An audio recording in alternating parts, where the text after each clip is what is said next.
Guys, what's happening right now between the United States, Israel, and Iran is far bigger than most people realize. It's not just another flare-up in the Middle East. This is a war that's already reshaping energy markets, testing alliances, and forcing every major power on the planet to pick sides. Listen closely, because the decisions being made in Washington, Jerusalem, and Tehran over the next few weeks could determine whether this conflict stays contained or spirals into something that drags the global economy into chaos and redraws the map of the region for a generation. Let's start with the cold, hard context of where we stand today, March 29, 2026. Exactly 1 month ago, on February 28th, the United States and Israel launched Operation Epic Fury, a massive, coordinated surprise air campaign that hit nearly 900 targets across Iran in the first 12 hours alone.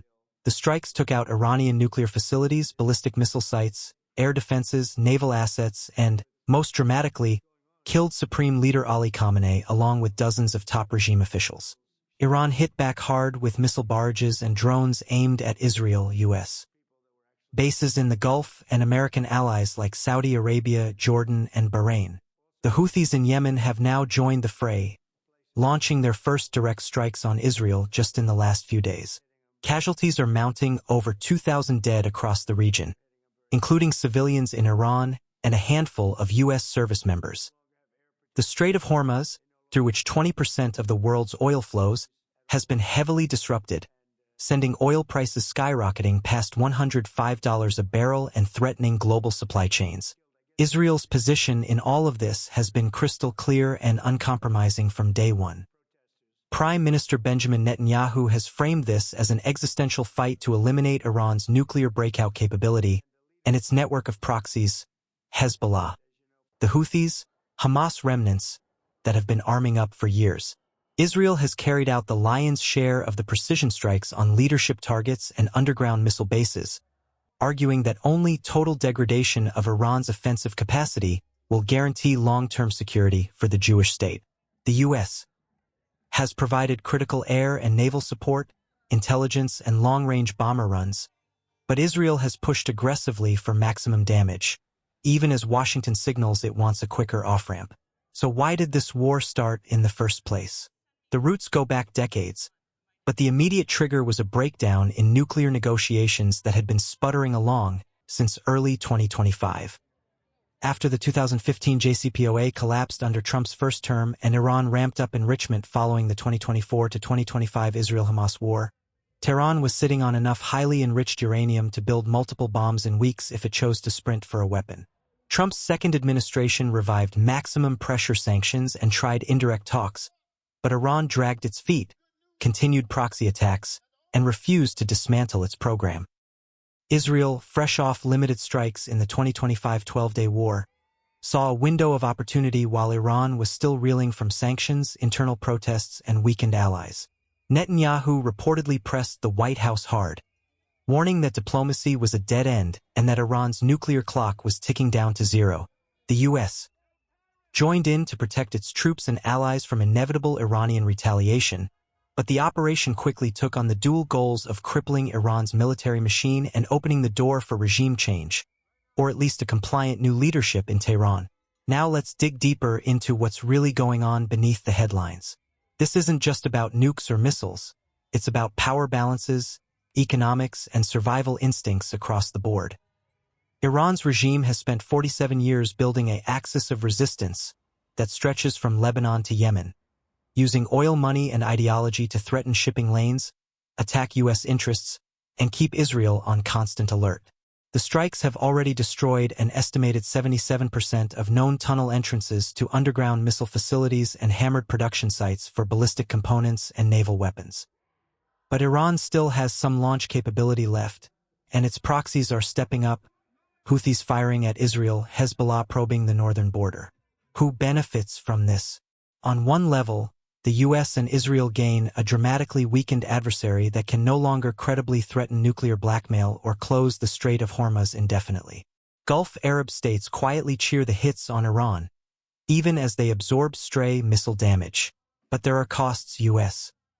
taxpayers are footing a bill already in the tens of billions for munitions and deployments, while American families are seeing gas prices climb and inflation tick up.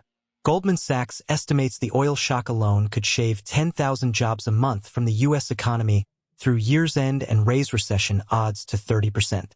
Iran, for its part, is playing the long game, absorbing punishment while hoping international pressure and domestic resilience force Washington to blink first. What do you think about this? Is the U.S. right to back Israel's push for total degradation of Iran's capabilities? Or should Washington have stuck to pure diplomacy? Drop your thoughts in the comments below. I read every single one, and the most insightful ones might get featured in the next video. Let's move into predictions and possible scenarios because the next 10 days are going to be decisive.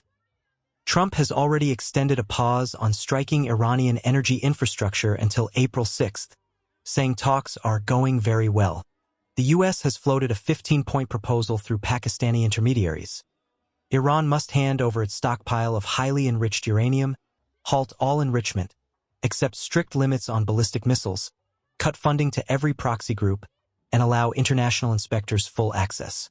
In return, sanctions relief, security guarantees, and possibly normalized relations. Iran is reviewing it but has pushed back with its own demands: reparations for civilian deaths, recognition of its right to enrich for civilian purposes, and lifting of the naval blockade on the strait. One possible scenario: a limited ceasefire within weeks. Iran, battered and isolated, accepts a face-saving partial deal that freezes its nuclear program short of weaponization while keeping some enrichment under supervision. The U.S. and Israel declare victory, pull back most forces, and the region breathes a sigh of relief as oil flows resume. Another scenario, and this one keeps defense planners up at night, is escalation. If Iran refuses the core demands or if proxies intensify attacks, the Pentagon is already preparing for weeks of ground operations, including potential Marine and 82nd Airborne deployments to secure key sites or even regime change targets.